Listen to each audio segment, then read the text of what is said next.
Oração para tornar o lar um paraíso. Sou filho de Deus. A vida de Deus flui para o meu interior e se torna minha vida. Sou a suprema autorrealização de Deus. Dentro de mim se aloja a luz infinita de Deus. Se estou vivo, é porque essa luz vive dentro de mim. A luz infinita de Deus é a minha própria vida. A fé em Deus que se desperta em mim nada mais é que o sussurro de Deus que se aloja em meu interior. Quando clamo por Deus, é Deus do meu interior que está chamando por Deus Pai. O grande mestre budista Shinran também disse: a mente que acredita em Buda é a natureza búdica, e a natureza búdica é Buda. A fé consiste no fato de Buda chamar Buda e Deus adorar Deus. A vida de Deus, que é eterna, está alojada em mim como minha vida, e por isso a minha vida também é eterna, imortal e inadoecível. Por conseguinte, mesmo quando pareço doente, não o estou. Apenas estou sonhando com a doença. Mesmo quando pareço morto, não o estou. Estou apenas sonhando com a morte. E o que me desperta desse sonho é a luz infinita de Deus. Diante da sua luz, treva alguma pode permanecer. Neste momento, chamo por Deus. Quando o ser humano chama por Deus, este lhe responde. Chamando por Deus, estou sintonizando com as suas vibrações mentais. Estou sempre unido a Deus. Sou um com Deus. Todos os membros da minha família também são filhos de Deus. Sempre reverencio os meus familiares como filhos de Deus. Muito obrigado. Olá, reverências, muito obrigado. Um grande prazer estar aqui com vocês.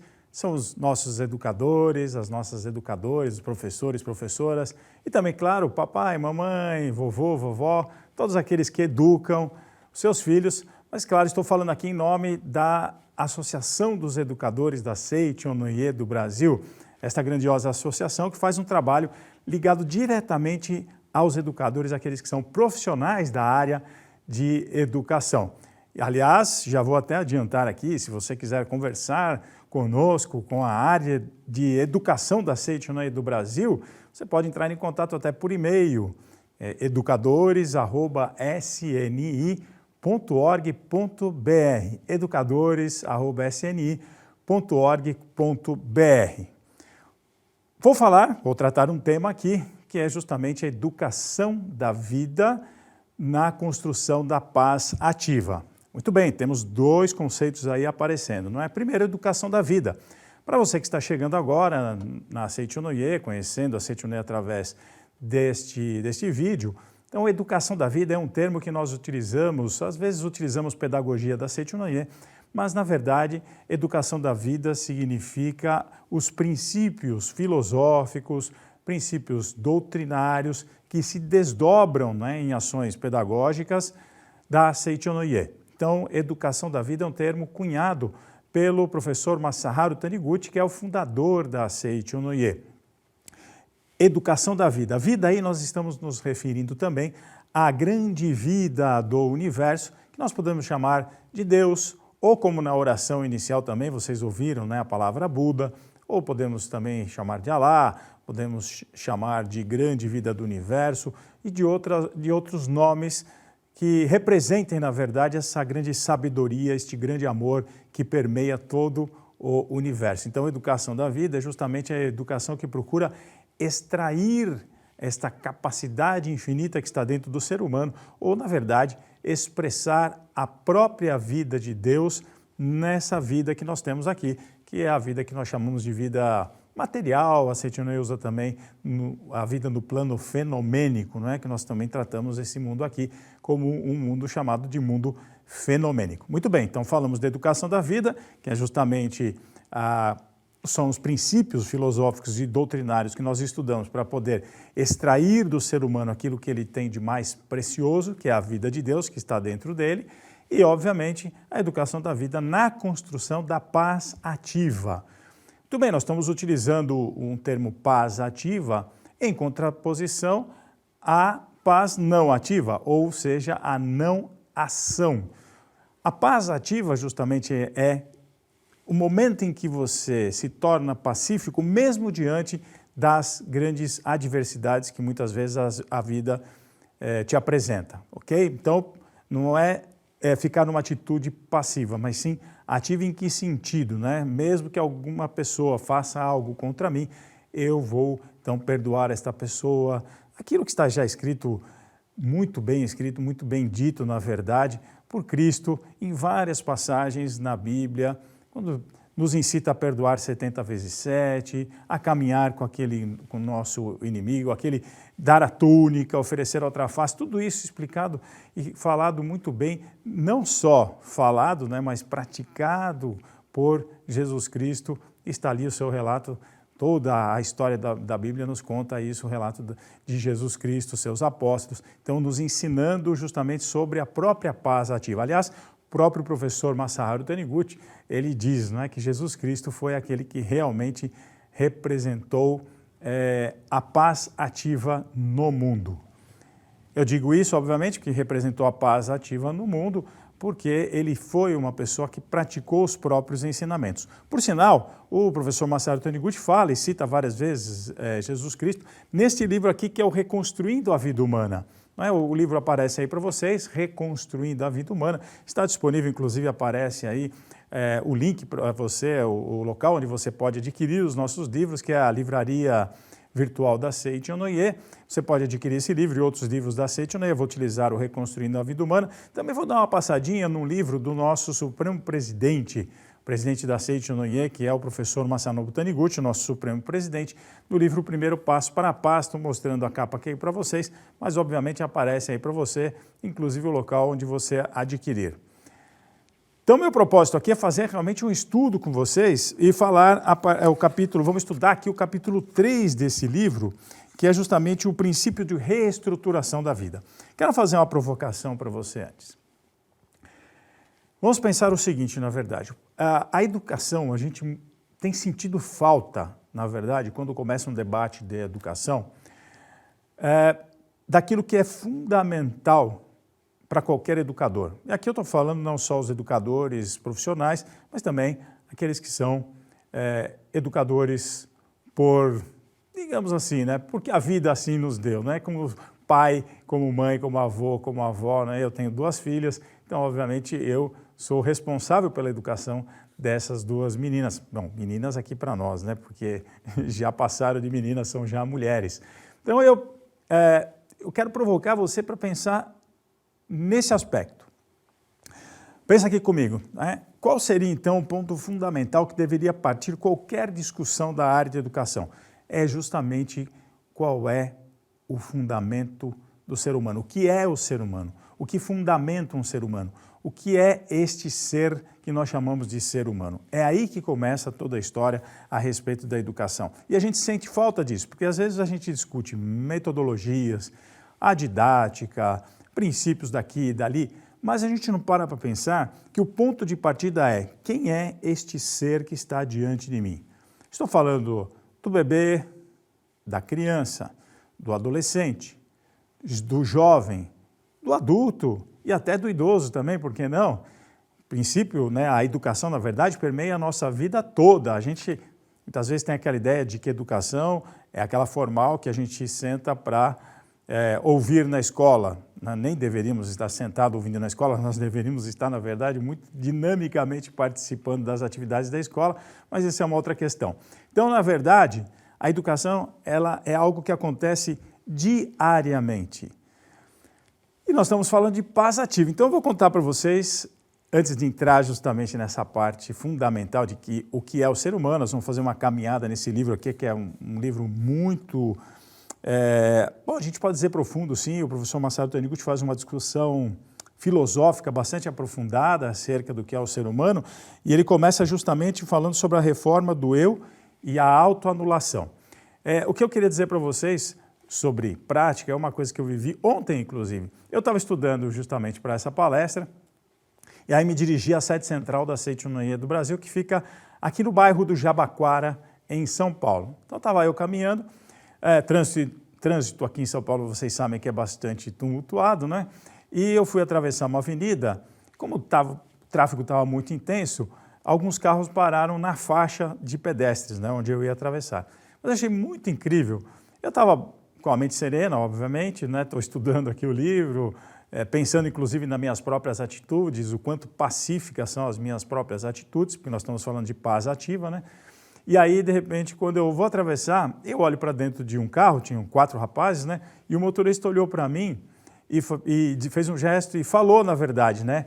Olha, me desculpa. Ele foi bem interessante, ele fez assim, ó, desculpa.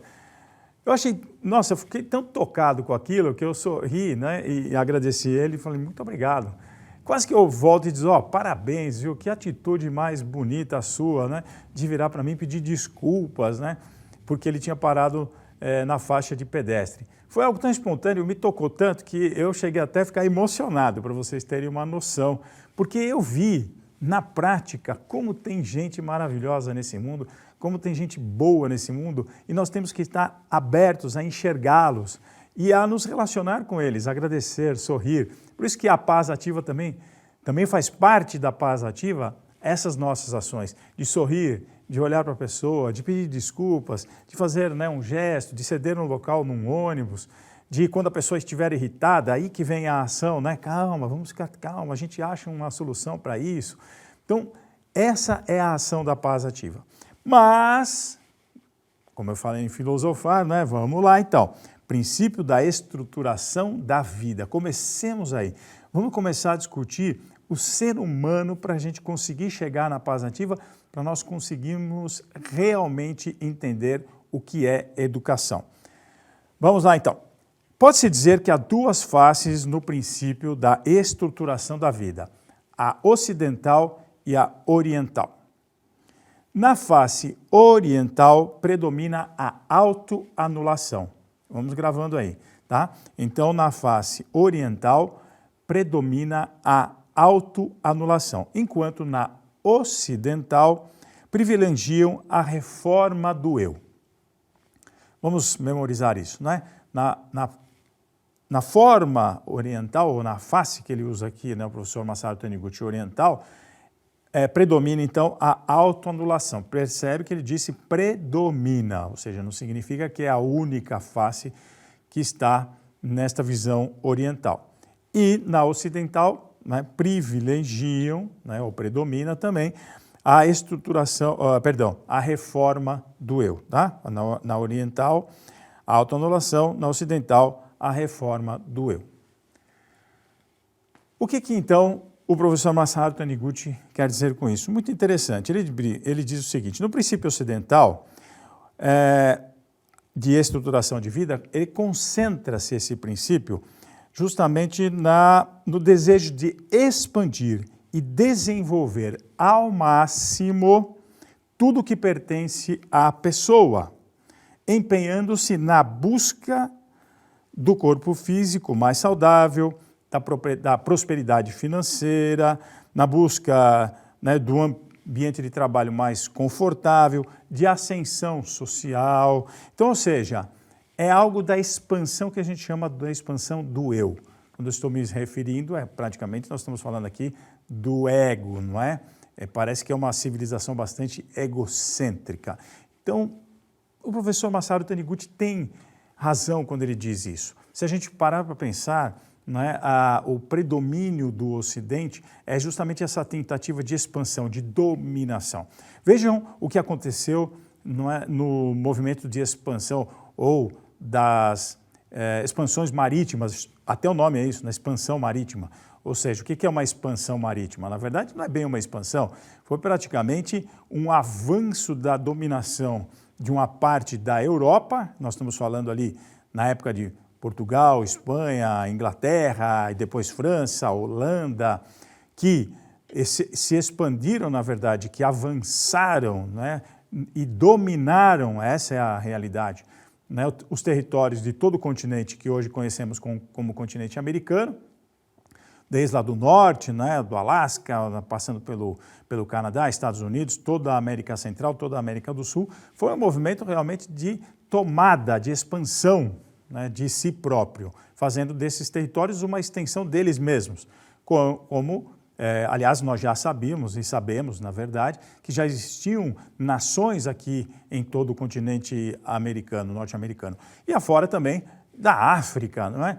Foi um movimento de expansão da África, de dominação da África, o que mostra aqui o que o professor Masaharu Taniguchi está dizendo, que justamente esse processo de estruturação da vida, onde predomina o pensamento ocidental, é justamente um empenho maior da expansão do próprio corpo, né, de dominação do próximo.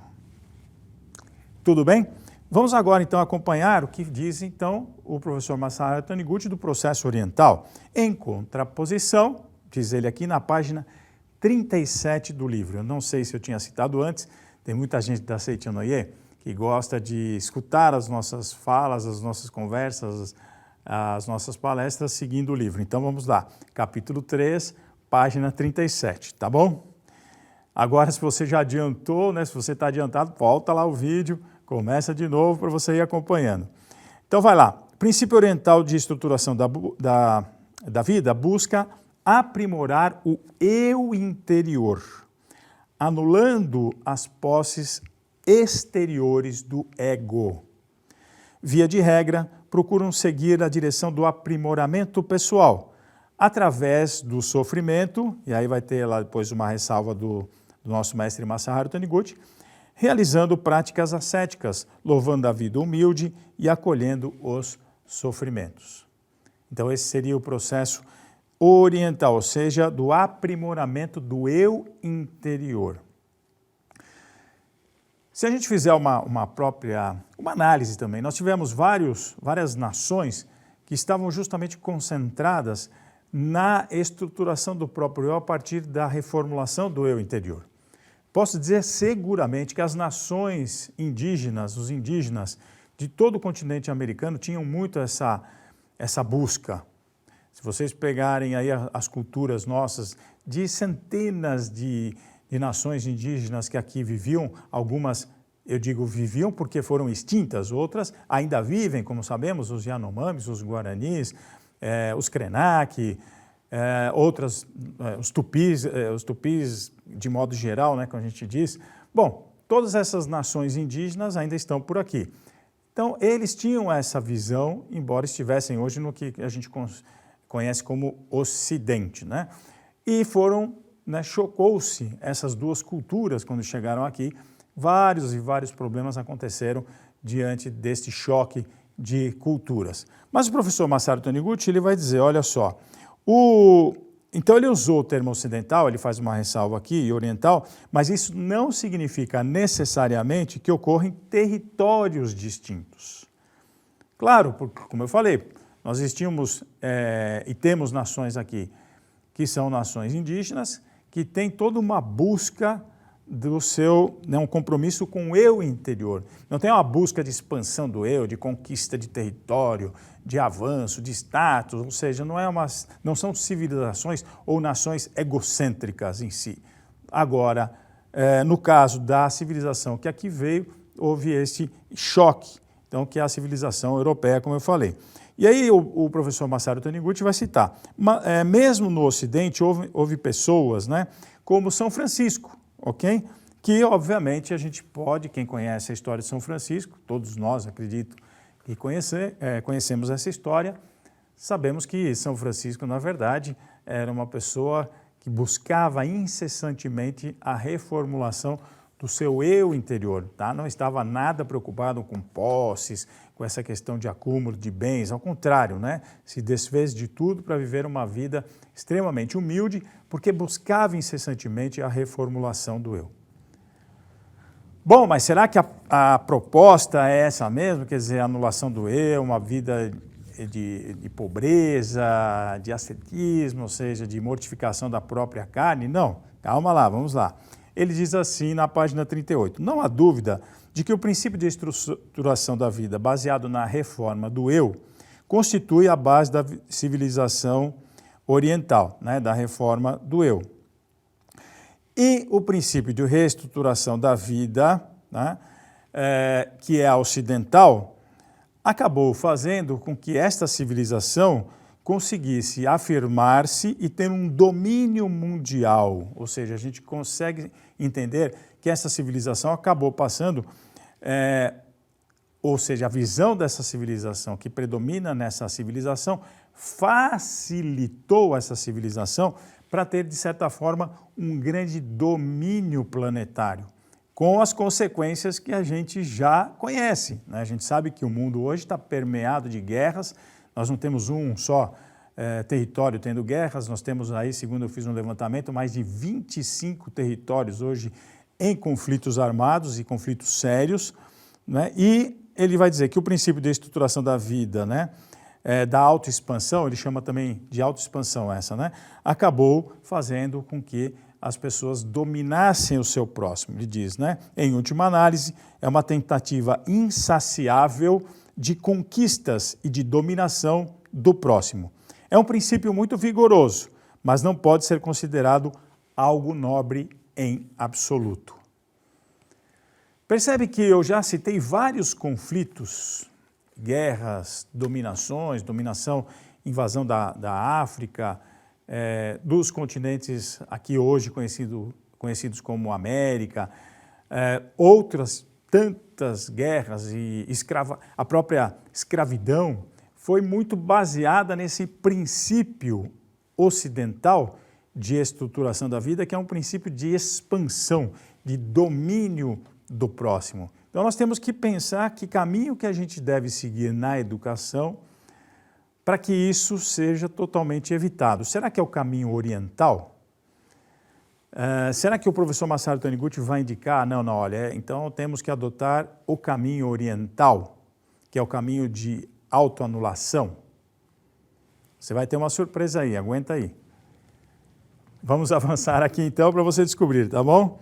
E ele diz então, em contraposição, o princípio de estruturação da vida, baseado na autoanulação, não pode ser considerado vigoroso. Estamos falando do princípio de autoanulação, tá? Pois começa pela aniquilação de si mesmo, mas contém em algumas partes traços de nobreza. Ok, então, estamos caminhando. E ele vai citar então quem adotou esse princípio. Vocês já sabem, Sócrates, Sêneca, Sakyamuni, Jesus Cristo. Falamos já de São Francisco de Assis, não é verdade? Todos eles levaram uma vida realmente de autoanulação. Não levaram uma vida de fartura, de pompa, como a dos milionários da atual civilização ocidental, mas encontramos na vida dessas personalidades uma nobreza bem superior. Estamos nos referindo a Jesus Cristo, Sakyamuni, Sêneca, São Francisco de Assis, Sócrates e outros tantos, tá? E aí, comparando, obviamente, o professor Masaru Taniguchi já nos indica que realmente ele considera mais nobre a busca justamente do princípio oriental, que é a autoanulação, da não expansão do ego, do egocentrismo, de si próprio, né? A não dominação do próximo. Bom, eu nem preciso falar para vocês que todo princípio ou toda tentativa de dominar o próximo gera conflito, não há dúvida. Toda tentativa de expandir-se, dominar, gera problemas seríssimos. Então você tem que pensar como educador que visão de mundo nós estamos passando para o seu aluno, para o seu filho, para o seu neto. Será que as nossas escolas, aí eu estou falando diretamente com você que trabalha em escola, elas estão preparadas para ter na sua dinâmica interna um princípio de estruturação que seja baseado na cooperação, no amor, no perdão, na solidariedade? Para não falar em amor e em perdão, vamos falar na solidariedade, na compaixão, na cooperação, na colaboração.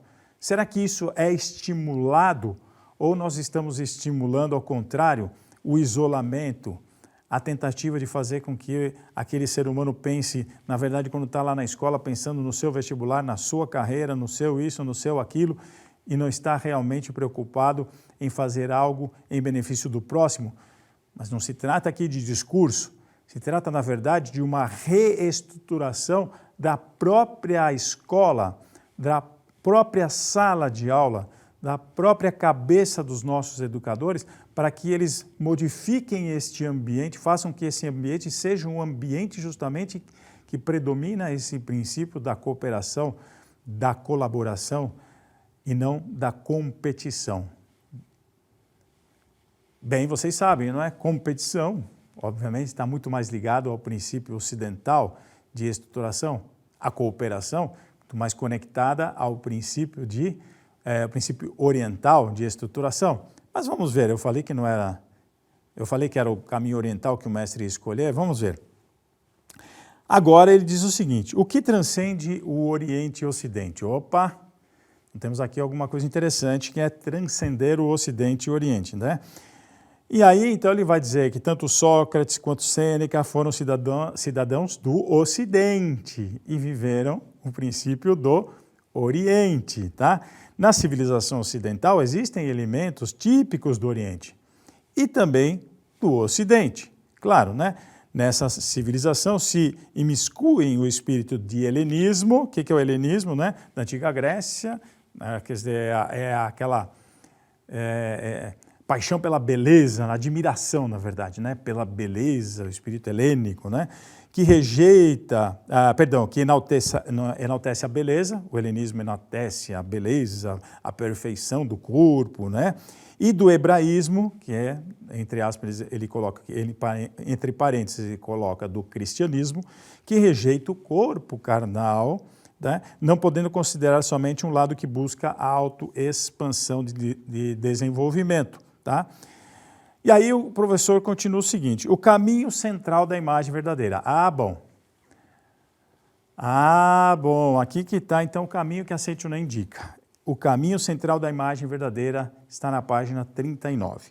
Então, é preciso que haja um terceiro caminho que não seja, né, a simples autoanulação, nem o simples desejo de autoexpansão. Terceiro caminho. E ele diz, é o caminho central da imagem verdadeira. O que significa imagem verdadeira? Bom, a palavra imagem verdadeira vem da tradução do original em japonês, jiso.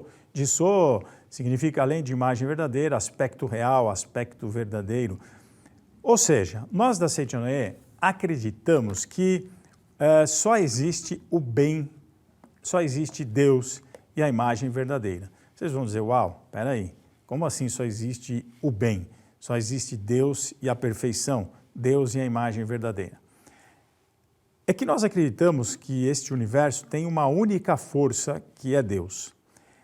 O mal, as coisas ruins e negativas, elas podem expressar-se, mas na verdade não existem de forma ativa.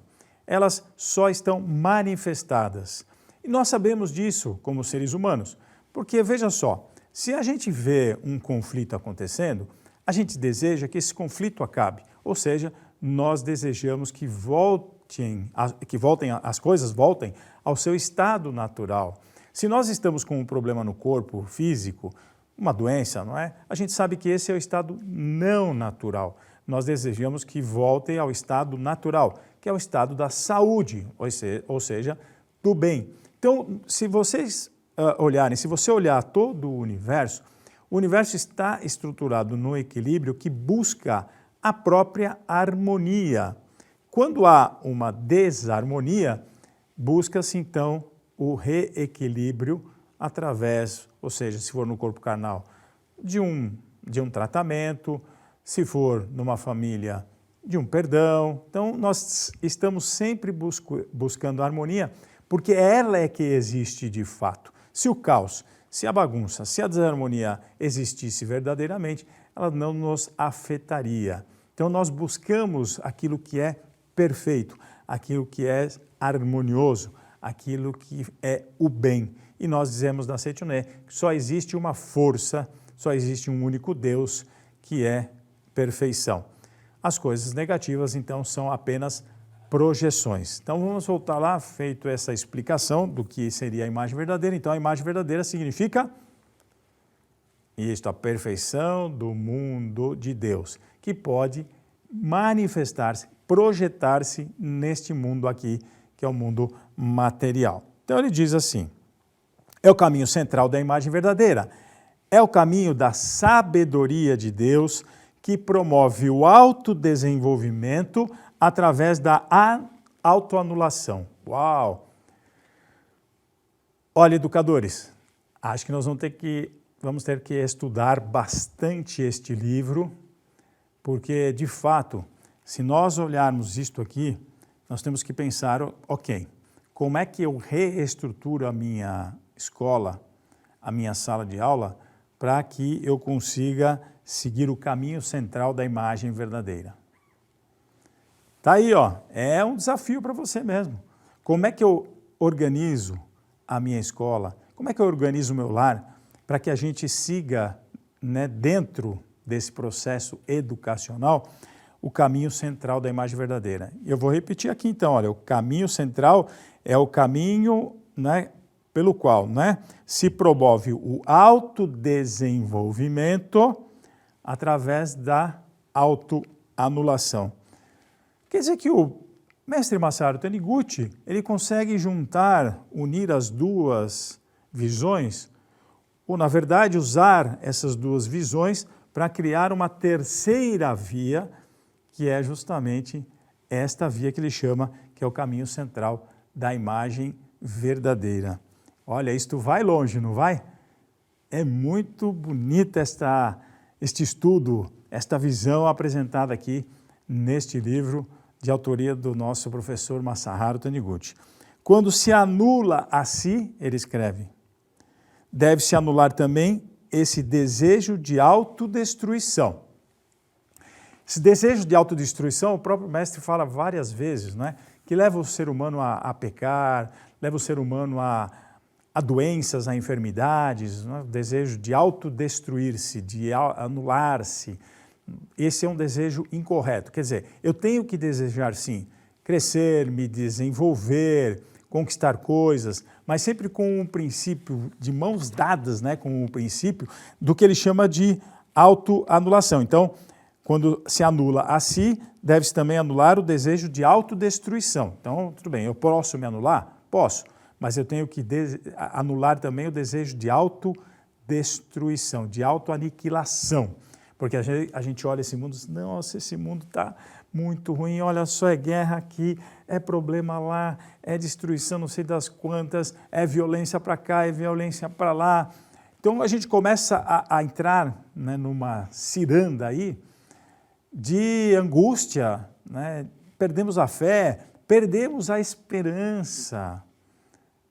E quando perdemos a fé, perdemos a esperança, a tendência de nós nos auto-aniquilarmos aumenta e se potencializa. Bom, nem preciso dizer para vocês, não é, que infelizmente quem está em sala de aula hoje sabe que exponencialmente cresceram aí os números de jovens que se automutilam, de jovens que estão com depressão, que se suicidam, algo que a gente não conhecia no nosso país. País de pessoas alegres, de pessoas que passam muitas dificuldades, com muitos problemas a serem resolvidos, mas nós tínhamos dentro de nós, eu tinha dentro de mim, eu tenho dentro de mim, na verdade, mas nós tínhamos aqui dentro de nós essa alegria, né, que nós ganhamos, né, como um grande presente dos nossos irmãos e irmãs africanas que aqui vieram, essa capacidade de contemplação que nós herdamos dos nossos irmãos e irmãs indígenas, tudo isso estava dentro de nós. Quem está nos roubando isso? Será que nós estamos nos deixando levar por esse princípio ocidental e isso está entrando em choque com a nossa essência maior, com a essência de ser brasileiro? Eu acredito que sim. Por isso que nós precisamos procurar esse caminho da imagem verdadeira. Vamos lá. Então ele disse, não há dúvida, deixa eu ver se eu estou certinho aqui. Não, peraí, vamos à página certa. Então, vou lá agora para a página 40, tá bom? A estruturação da vida começa pela ação. Então ele vai dizer o seguinte, tá? Ele vai dizer que, com isso, percebe-se que seu eu verdadeiro, seu Deus interior, não é algo inconveniente que é incapaz de se autodesenvolver sem prejudicar o outro. Isto é o caminho da imagem verdadeira. Se autodesenvolver sem prejudicar o outro. Nem é algo imperfeito que precisa ser purificado através do ascetismo, da pobreza e dos sofrimentos. Lembrem-se, ou lembre aí que eu falei para você, que para nós edificarmos uma educação verdadeira, nós precisamos ter uma base verdadeira, uma base sólida, e esse livro nos traz um caminho para a construção desta base sólida. Então, eu posso realmente conquistar algo, como ele diz, sem prejudicar o outro. Eu posso me desenvolver sem prejudicar o outro. Aliás, eu posso me desenvolver com o outro. A humanidade se desenvolveu a partir de estar junto com o outro. Nossos ancestrais mais remotos só sobreviveram porque tinham uns aos outros. E a gente não pode esquecer isso. E aí a gente pode pensar, de um lado, eu posso me autodesenvolver, que é o princípio ocidental, sem me autoanular, sem, na verdade, me considerar imperfeito e buscar o ascetismo, como é o lado oriental. A estruturação correta da vida, continua o professor Masaru Taniguchi, deve começar pelo modo correto de ver a vida e o homem. Falei? Falei para você? Olha só, quer edificar uma educação de qualidade, uma educação verdadeira? Está aqui. Correto modo de ver a vida e o homem, o ser humano. Agora, basta somente ver?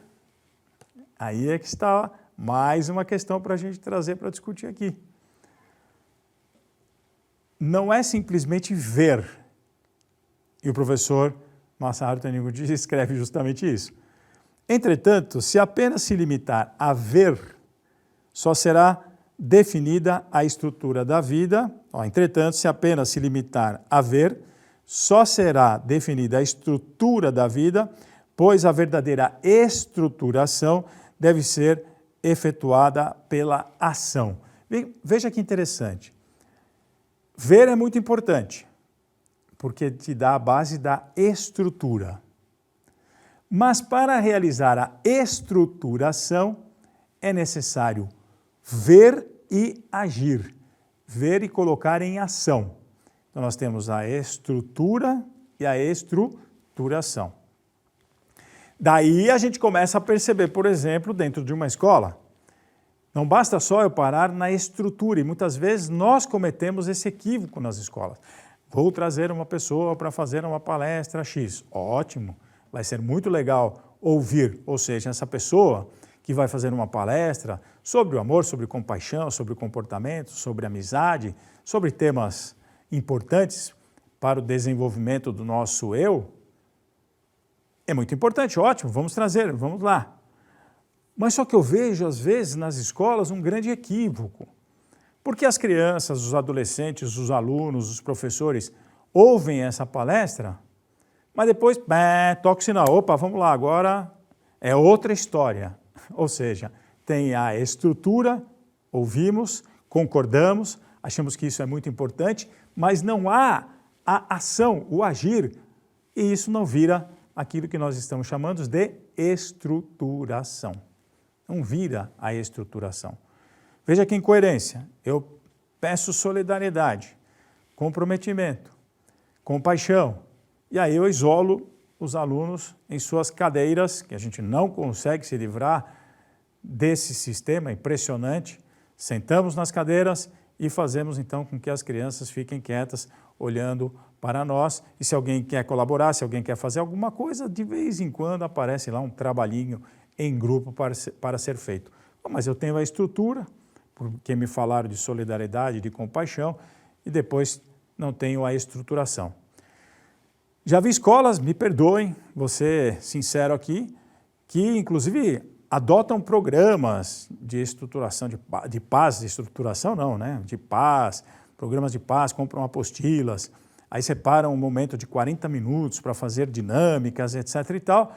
Toca o sinal, terminados os 40 minutos, cada um volta para a sua sala de aula e lá vem aquela sala de aula, que é aquela sala transmissora, que é aquela sala que não se pode comunicar. E eu já participei de projetos, sim, que são projetos muito interessantes, que são projetos em que os alunos sentam em grupos o tempo inteiro, colaboram uns com os outros, explicam a matéria uns para os outros. Isso faz parte, na verdade, de uma ação da escola. Não é assim, o momento de estar juntos. Não, vamos estar juntos porque este é um princípio da escola.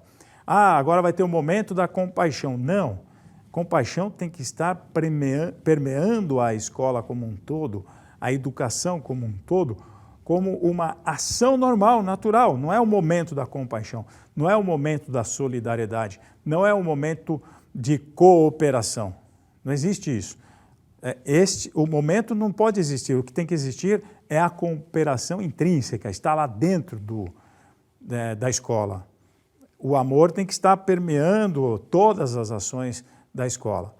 Ah, você vai dizer para mim que é difícil, que não é fácil, que tem isso, tem aquilo. Bom, aí cabe a cada um analisar por que nós ainda estamos mantendo este princípio de educação que está muito baseado naquilo que o professor Masaru Taniguchi chama lá no início, que é justamente da expansão do eu em detrimento do outro. Precisa fazer uma análise, por que a gente está tão amarrado nesse princípio que a gente não consegue avançar em relação a esse princípio que a gente traz aqui, que é a estruturação da vida a partir dessa visão do caminho da imagem verdadeira.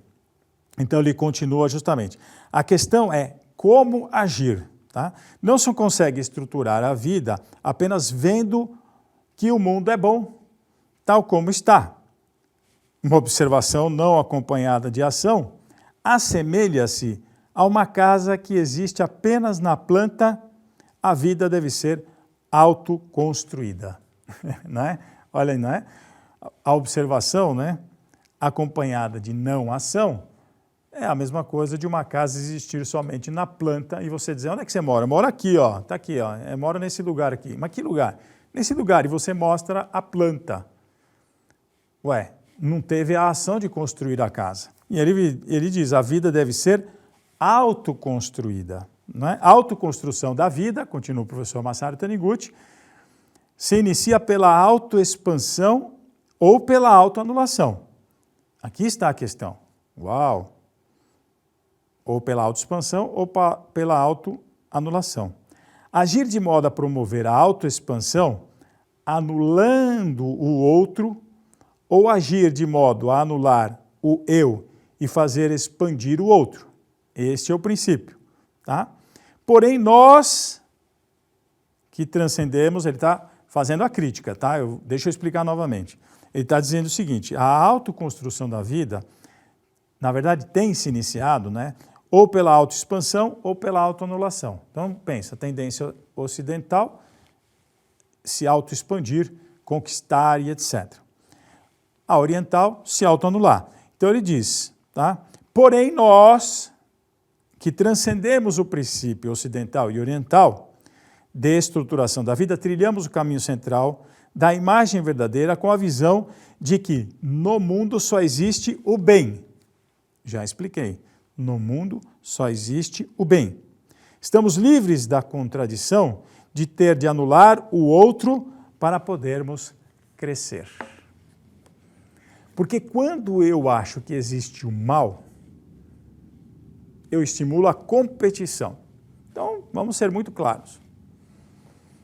Eu chego lá no ambiente de trabalho, estou lá com o pessoal trabalhando, e eu já começo a tentar enxergar o que o outro vai fazer para tentar me prejudicar, ou se ele fala alguma coisa, o que ele fez para me prejudicar, ou então eu já vou armado.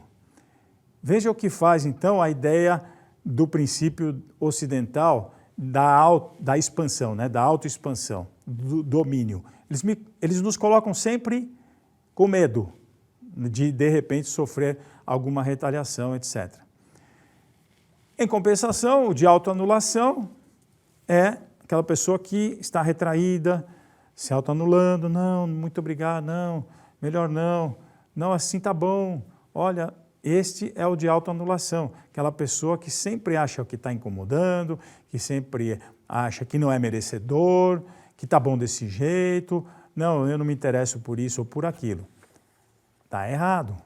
E o professor Masaru Taniguchi ele vai colocar, né? Porém, nós transcendemos isso e podemos crescer sem anular o próximo, sem competir com o próximo. É o princípio do qual eu cresço junto com o próximo.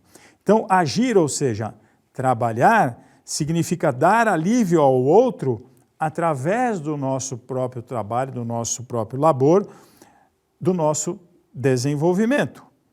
Servindo ao próximo é que somos beneficiados. Olha que lindo, não é? Então veja que interessante uma escola que estivesse estruturada em cima deste princípio, deste caminho da imagem verdadeira. Ou seja, os alunos, professores, as educadoras trabalhando para o alívio do próximo, trabalhando para o desenvolvimento do próximo. Mas não é assim, eu sou professor, mas eu estou fazendo isso. Não, ensinando os alunos nesse sentido de ajudar o seu próximo, de se expandir, né, de aprender, de conquistar mais coisas, mas junto com o outro. Se eu subo, eu trago o outro junto comigo, eu não posso subir sozinho. Olha, pensem que sociedade nós estaríamos criando. Que coisa maravilhosa se todas as crianças pudessem ter esse tipo de educação, depois os adolescentes, os jovens, os adultos, os idosos e por aí vai. E ele continua assim, né? Sim, e aí o professor Masaru Taniguchi entra aqui numa coisa belíssima, que ele vai falar exatamente nas passagens de Cristo, quando ele nos ensina tudo isso, né?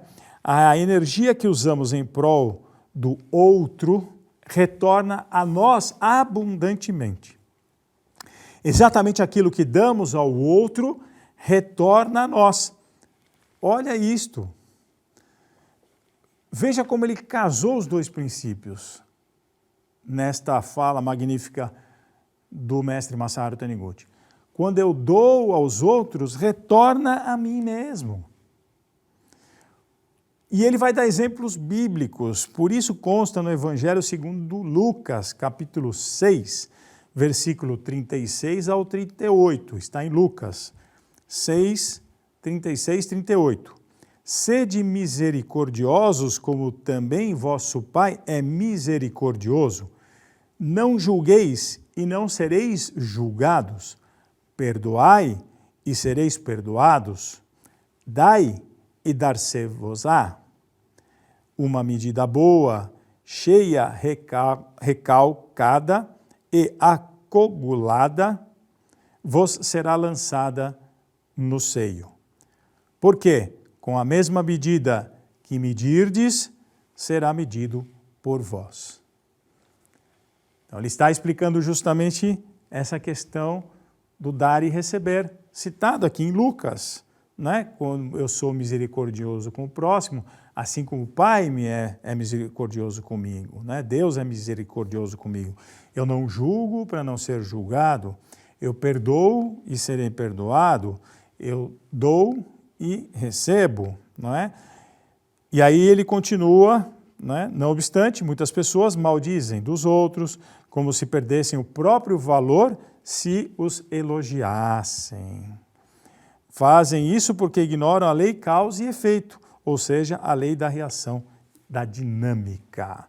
E vai citar vários e vários exemplos, inclusive ele usa o Goethe, que é o livro Zoku.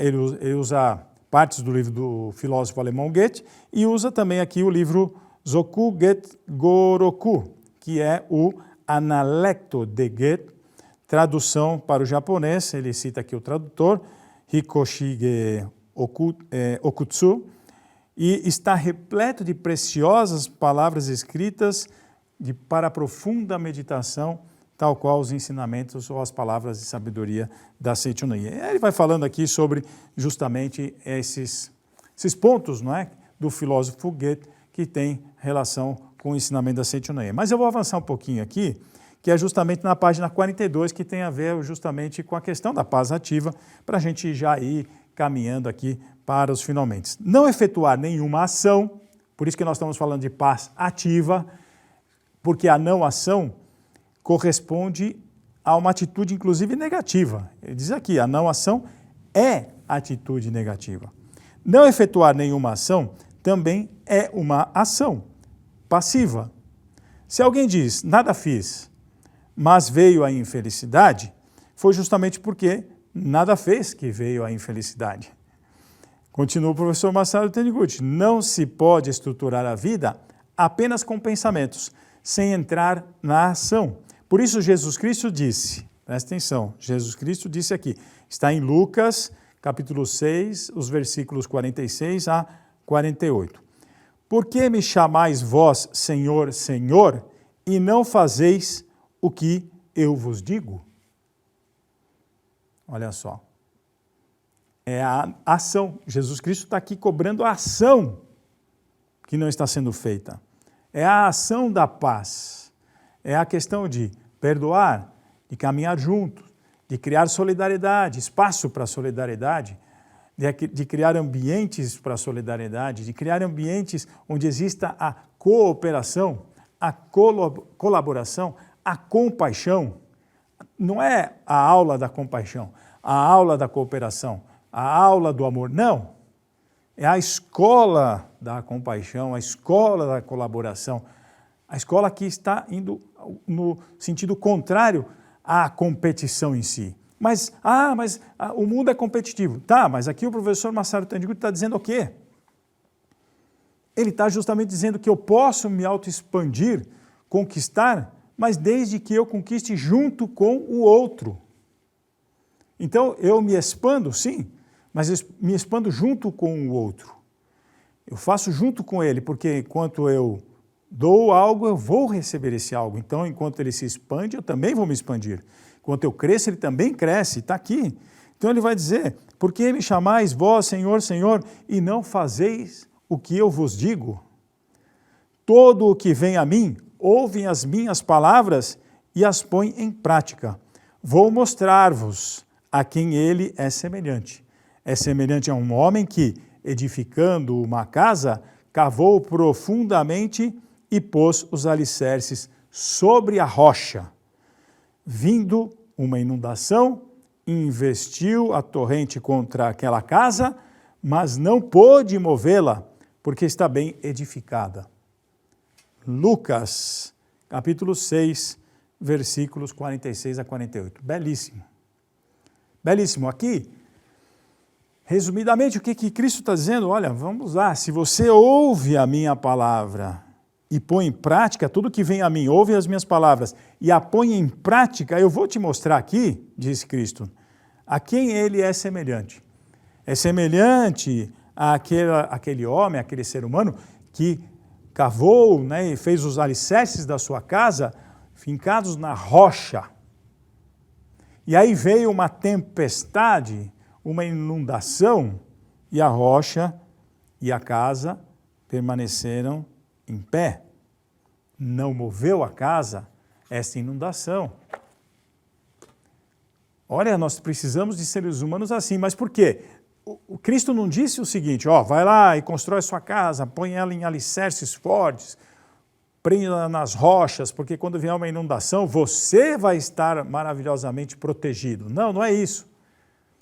Ele está dizendo, aquele que crê em mim, aquele que faz o que eu digo, faz aquilo que eu aponto, pratica, age de acordo com o que eu pratiquei, você não preciso nem entrar no mérito aqui do que ele disse, vocês sabem muito bem o que o Cristo disse.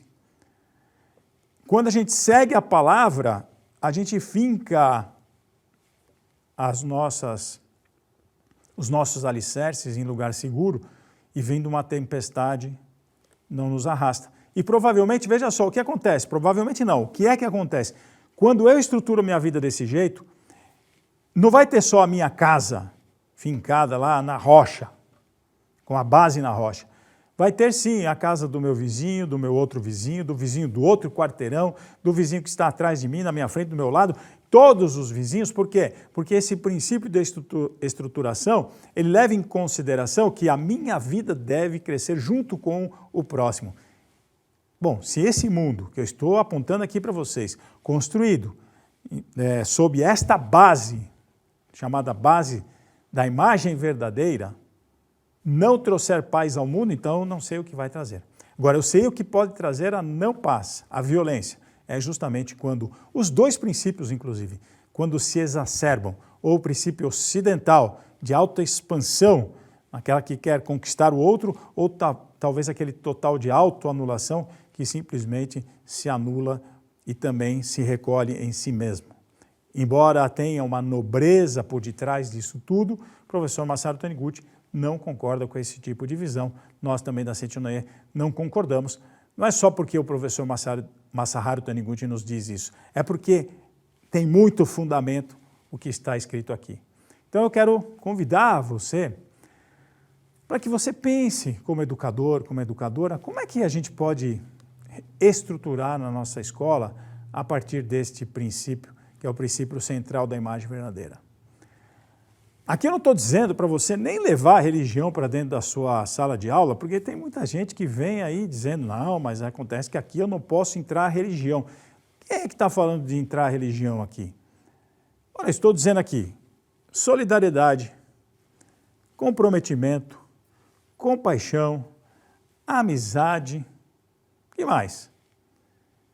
Isso não diz respeito só à religião, diz respeito ao ser humano como um todo. Diz respeito a uma sociedade que quer viver bem com o outro. Eu posso reestruturar a minha escola, como nós reestruturamos aí algumas escolas, sem tocar sequer no nome de Deus. E eu posso até dizer aqui que Deus não se importa que o seu nome seja mencionado ou não. Em que sentido?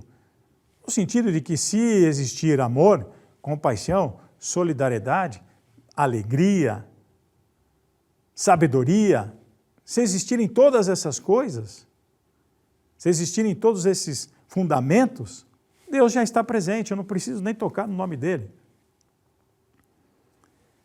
Eu não preciso transformar a minha escola numa escola que a gente pode chamar de dominical. Eu posso fazer, sim, um princípio de reestruturação, reorganizando todas as nossas atividades. Muito bem, olha só, estamos chegando aqui no fim da nossa conversa. Obviamente, se você puder aí curtir o nosso vídeo, dar um joinha aí, inscrever-se no canal da Seichonoye para estar sempre por dentro das nossas atividades, a gente vai ficar muito feliz. Ou visita o nosso portal, que é o sni.org.br.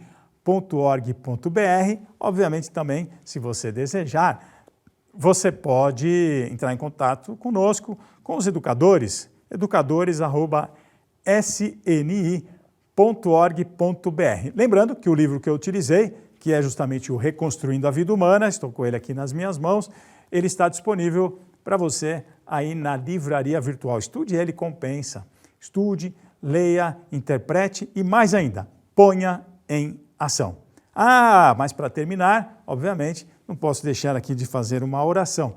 Eu gosto muito deste livro aqui, Minhas Orações. Tem oração para todo tipo de situação. Eu vou ficar aqui com o capítulo 3, que é Fé no Cotidiano, que aliás, são duas orações. Um é para ver a perfeição do próximo e para abençoar todos os fatos. São duas orações que tem aqui no capítulo 3, a partir da página 123, tá bom? Se você quiser fechar os olhos, tá?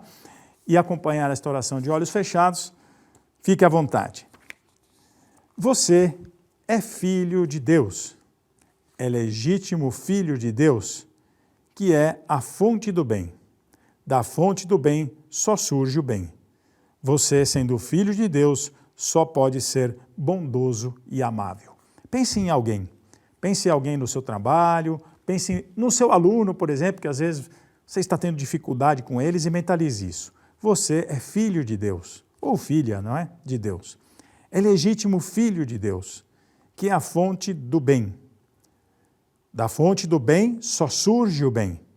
Você, sendo filho de Deus, só pode ser bondoso. E agora vamos para a oração para abençoar todos os fatos.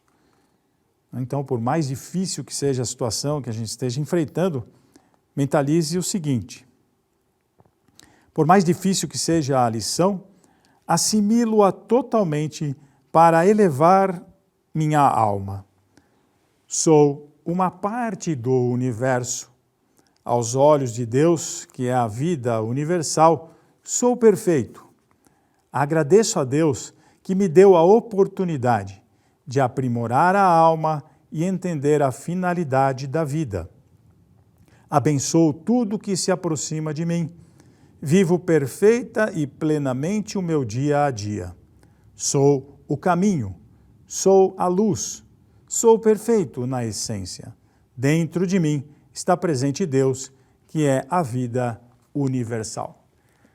Muito bem, queridos educadores, queridas educadoras, professores, professoras, papai, mamãe, vovô, vovó, tio, titia, estou deixando aqui então esta mensagem do professor Masaharu Taniguchi para todos vocês e espero encontrá-las pessoalmente em uma das nossas atividades. Minhas reverências e muito obrigado.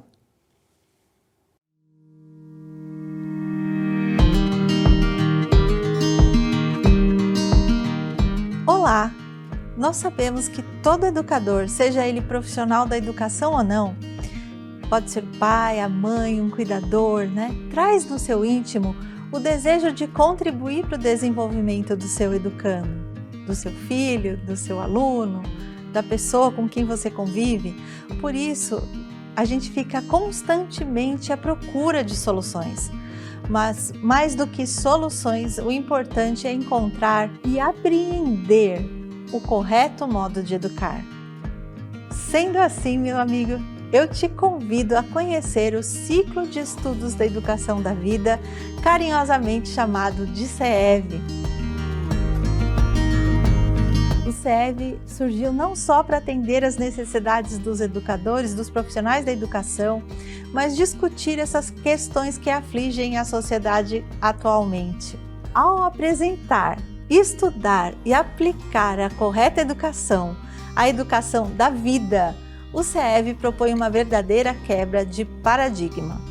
Porque além de estudarmos a educação da vida propriamente dita, em profundidade, nós estudamos os pilares do ensinamento, onde se alicerça essa visão de mundo, essa visão de homem, essa visão de educação, e nós colocamos isso em prática e acompanhamos aonde está sendo aplicada essa educação da vida. Discutimos em grupo, nos apoiamos.